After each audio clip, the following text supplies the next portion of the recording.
આજથી 2 વર્ષ પહેલા પારડીની એક નામાંકિત સ્કૂલના શિક્ષક પર પોતાની જ પુત્રી પર દુષ્કર્મ આચરવાનો આરોપ લગાવવામાં આવ્યો હતો. તે સમયે પિતા પુત્રીના સંબંધોને લજાવતા આ કિસ્સાએ સમગ્ર પંથકમાં ભારે ચર્ચા જગાવી હતી, જેનો કોર્ટમાં 2 વર્ષ સુધી કેસ ચાલ્યા બાદ આજે પુત્રી દુષ્કર્મનો આરોપ લગાવીને જેલમાં ધકેલાયેલા પિતાને નિર્દોષ જાહેર કરવામાં આવ્યો છે. પરંતુ 2 વર્ષ સુધી શારીરિક અને માનસિક યાતના ભોગવ્યા બાદ નિર્દોષ સાબિત થઈને બહાર નીકળેલો પિતા એકદમ ભાંગી પડ્યો હતો અને કોર્ટના પાર્કિંગમાં જ્યાં સુધી મીડિયા ન આવે અને તેનું સાચું બયાન જનતા સુધી ન પહોંચે ત્યાં સુધી તે કોર્ટની બહાર ન જવાની જીદ પકડીને નીચે જ સૂઈ ગયો હતો. જે બાદ પોલીસે મીડિયાને બોલાવતા નિર્દોષ જાહેર થયેલા શિક્ષક બલરામ સમર્થે મીડિયા સમક્ષ છેલ્લા 2 વર્ષ દરમિયાન સગી પુત્રી પર દુષ્કર્મના લગાવાયેલા જૂઠા આરોપસર ભોગવેલા ત્રાસ અને સંતાપની આપવીતી સંભળાવી હતી. કાનૂન પર વિશ્વાસ જગાવતી ચાઇલ્ડ વેલફેર જેવી તથાકથિત સંસ્થાના નામે શોષણ કરતી એક સામાન્ય વ્યક્તિનું આખું જીવન બરબાદ કરી નાખતી અને હૃદયને ઝકઝોરી દેતી આ કહાની વિગત એવી છે કે આજથી 2 વર્ષ પહેલા એટલે કે 8 જુલાઈના રોજ પારડીની નામાંકિત સ્કૂલમાં શિક્ષક તરીકે ફરજ બજાવતા બલરામ સમર્થ પર તેની 14 વર્ષની દીકરીએ શારીરિક છેડછાડ બાદ પિતાએ 3 વાર દુષ્કર્મ કર્યાનો આરોપ લગાવીને 1098 પર કોલ કરી મદદ માંગી હતી. બલરામની પુત્રીએ પરિવારના સભ્યો સૂઈ ગયા બાદ તેનો પિતા દીકરી સાથે હવસ સંતોષતો હોવાનો ખોટો આક્ષેપ લગાવતા 1098ની ટીમને બલરામના ઘરે પહોંચીને તાત્કાલિક કાર્યવાહી હાથ ધરી હતી અને પુત્રીનો કબજો લઈ લીધો હતો. જો કે તે સમયે બલરામની દીકરી કહ્યામાં ન હોય ખોટા આક્ષેપ કરી રહી હોવાનું બધાને સમજાવતો રહ્યો, પરંતુ કોઈ તેની વાત માનવા તૈયાર ન હતું. બલરામ પાસે પોતાને નિર્દોષ સાબિત કરવાનો એક પણ આધાર પુરાવો ન હોય અને મામલો દુષ્કર્મનો હોય તેમજ 1098ની ટીમ વચ્ચે પડી હોય એટલે પોલીસ પણ તુરંત હરકતમાં આવી હતી અને બલરામના ઘરે પહોંચીને તાત્કાલિક કાર્યવાહીના નામે પુત્રી, પત્ની અને પુત્ર સાથે ભોજન કરતા બલરામને ઉઠાડીને ત્યાં જ મારવાનું શરૂ કરી દીધું હતું અને તેના પર દુષ્કર્મનો કેસ રજીસ્ટર કરીને જેલમાં ધકેલી દીધો હતો અને પોતાના જ પિતા પર દુષ્કર્મનો આક્ષેપ લગાવનાર પુત્રીને ધારાસણા બાળ સુરક્ષા ગૃહમાં મોકલી આપી હતી. બલરામ સમર્થન જણાવ્યા મુજબ જે દિવસે આ ઘટના બની તે દિવસે એટલે કે 8 જુલાઈ 2020ના રોજ તે તેમની સાસુને છોડવા આણંદ સ્ટેશને ગયો હતો. ત્યારે તેની ગેરહાજરીમાં 1098ની ટીમ ઘરે આવી હતી અને પુત્રીને પિતા પર દુષ્કર્મનો કેસ લગાવવા માટે લલચાવવામાં આવી હતી.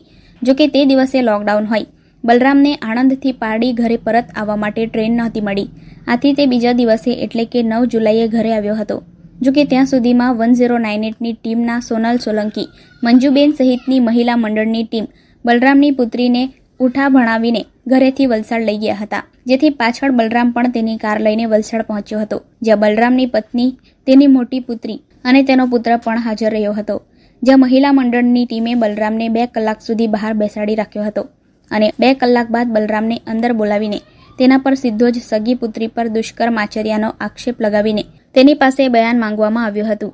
જો કે બલરામે તે સમયે પુત્રીને તેની સામે લાવવાનું કહેતા મહિલા મંડળની ટીમે તમારી પુત્રી ડરેલી છે એટલે સામે નહીં આવી શકે અને હવે તમારો ફેસલો કોર્ટમાં જ થશે તેવો ઉદ્ધત જવાબ આપ્યો હતો. બલરામના જેલ ગયા બાદ 4 મહિના સુધી બલરામની પુત્રીને ધરાસણામાં રાખવામાં આવી હતી.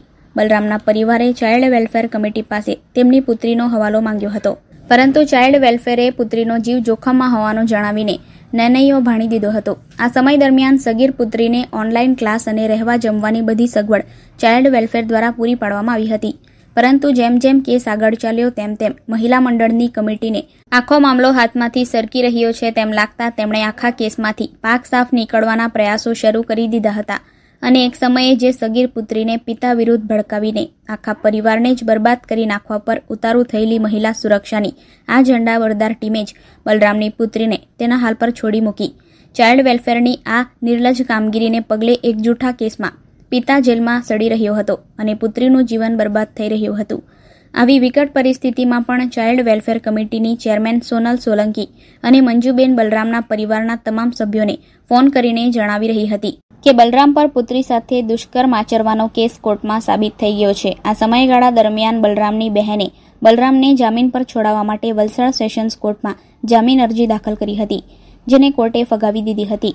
બલરામના જણાવ્યા અનુસાર જામીન અરજી ફગાવવાના સમાચારો ન્યૂઝપેપરમાં પ્રસિદ્ધ થતા જેલના કેદીઓ અખબારમાં એ સમાચાર અન્ય કેદીઓને બતાવીને તેની મજાક ઉડાવતા હતા. જેલના કેદીઓ દ્વારા તેના જે કેસની ચાર્જશીટમાં ક્યાંય પુત્રી પર દુષ્કર્મ આચર્યાનો ઉલ્લેખ ન હતો તે કેસમાં 2 વર્ષ સુધી લગાતાર પુત્રી પર દુષ્કર્મ કરતો હોવાની અફવાઓ ઉડાવવામાં આવી હતી. આમ બલરામે લગાતાર 2 વર્ષ સુધી જેલમાં અને જેલની બહાર બેઇજ્જતી અને લાંચનો ભોગ બનવું પડ્યું હતું.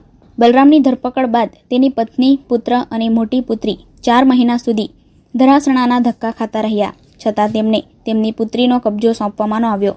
આ સાથે બલરામ એકમાત્ર ઘરમાં કમાનાર વ્યક્તિ હોય તેને જેલ થયા બાદ ઘરની આર્થિક હાલત કફોડી બનતા બલરામના પરિવારે પારડી છોડીને બનારસ પોતાના વતન ચાલ્યું જવું પડ્યું હતું. વધુમાં બલરામે જણાવ્યું કે જો ચાઇલ્ડ વેલફેરની ચેરમેન સોનલ સોલંકી અને મંજુબેને આખા ગામમાં ફોન કરીને જણાવ્યું હોય કે બલરામનો કેસ કોર્ટમાં સાબિત થઈ ગયો છે, તો પછી તેણે કોર્ટમાં કેમ પુરાવા ન આપ્યા અને શા કારણે 2 વર્ષ સુધી તેને નિર્દોષ હોવા છતાં જેલની પીડા સહન કરવી પડી? એ બધું તો ઠીક, સામ પક્ષ દ્વારા બલરામની પુત્રી કે જેને ફરિયાદી બનાવવામાં આવી હતી તેને આજ દિન સુધી કોર્ટમાં બલરામની સામે હાજર કેમ ન કરવામાં આવી અને જ્યાં સુધી કોર્ટમાં કેસ ચાલ્યો ત્યાં સુધી કોર્ટમાં તેના વિરુદ્ધ એક પણ આરોપ સાબિત કેમ ન થયો? કારણ કે ચાઇલ્ડ વેલફેર પાસે બલરામ વિરુદ્ધ દુષ્કર્મ સાબિત કરી શકે તેવું એક પણ સાક્ષ્ય કે સાબિતી કે પુરાવો હતો જ નહીં. આજે 2 વર્ષ બાદ કોર્ટે બલરામને નિર્દોષ છોડ્યો છે, પરંતુ તેને એ વાતનું દુઃખ છે કે જે કૃત્ય તેણે નથી કર્યું તેના માટે તેણે 2 વર્ષ સુધી જિલ્લત સહેવી પડી. તો હવે જો તે નિર્દોષ સાબિત થયો તો તેણે જે 2 વર્ષ સુધી ભોગવ્યું અને ગુમાવ્યું તેના માટે જ લોકો જવાબદાર છે.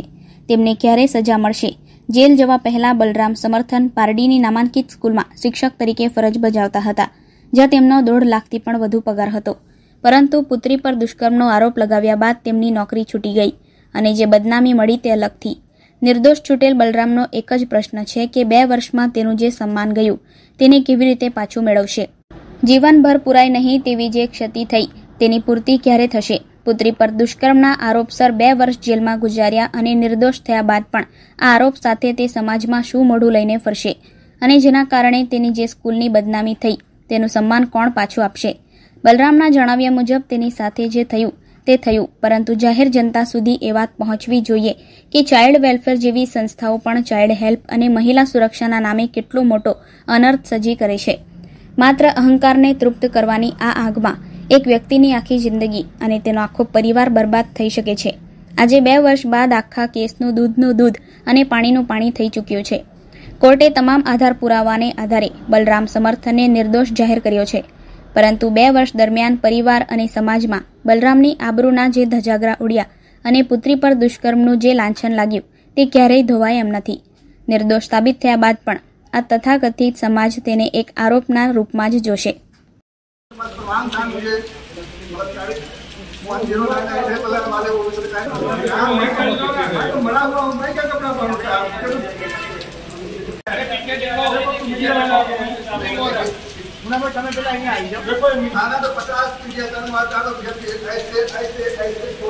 चार महीने तक मेरी बेटी को उन्होंने धरा सना में कहीं पर रखा।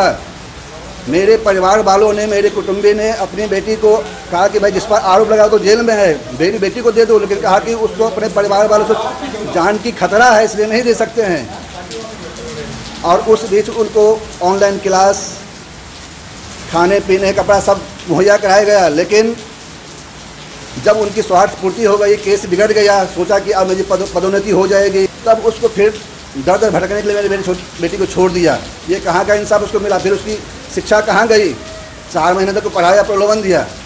इसके बाद मेरे रिश्तेदार को फ़ोन कर करके 1098 बलसाड़ी मंजू बहन, सोनल सोलंकी और कितने 4-5 नाम है चार्जशीट में, ने फ़ोन कर करके बताया कि आपके भाई पर, आपके पति पर, आपके पिता पर, आपके जमाई पर बलात्कार के आरोप साबित हो गए हैं। फ़ोन करके सबको मानसिक त्रास दी।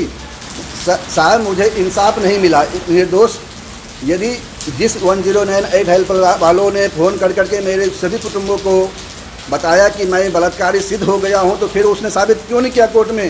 यहाँ तक कि जो फरियादी जिसको मेरी बेटी को बनाया, कोर्ट में आज तक मेरे सामने प्रस्तुत नहीं किया, और न ही उसको जिससे मुझ पर आरोप लगाया उसको न्यायालय में न्यायमूर्ति के सामने मुझ पर आरोप लगाना चाहिए था कि ना, लेकिन कोई नहीं आया। न कभी आज तक कोई साक्ष्य आया, न कोई गवाह आया, न कोई प्रमाण प्रस्तुत किया, और ऐसे ही मतलब जेल में डाल दो, बदनामी कर दो और फिर जेल से छोड़ दो। तो इससे तो साहब लोग आतंक के राह पर चलने के लिए मजबूर हो जाएगा। फिर आज जो मुझे आप जो पूछ रहे हैं कि भाई आज जो निर्दोष छोड़ रहे हैं, वही तो मुझे सबसे बड़ा कष्ट है। मुझे निर्दोष नहीं छोड़ना है। मुझे इंसाफ इस घटना के कारण मेरी 1.5 लाख रुपए पगार थी, मैं प्रोफेसर था, वो चली गई, बदनामी अलग से हुई।